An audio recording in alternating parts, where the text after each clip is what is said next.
Ballad Health has been treating people who might have been exposed to that leak. They've hosted people in multiple hospitals across the Tri-Cities. They say more than half of the patients have been discharged. News Channel 11's Belle Johnson has been looking into Ballad's response to the leak. Belle, what have you learned today?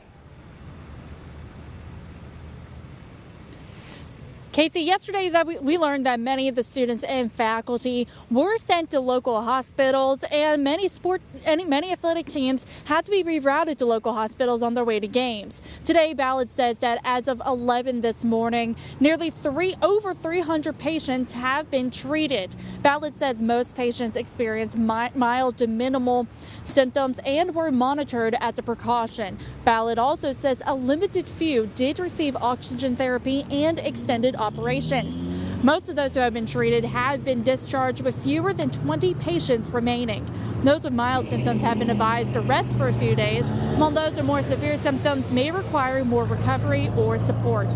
Ballad says their emergency operations center remains activated and patients will continue to be cared for based on the severity of the symptoms. And we did request an on-camera interview from Ballad. However, we were told that no one was available. Another update from Ballad is expected just in a little bit, and we'll have those updates as they come. But for now, Casey, I will send it back to you.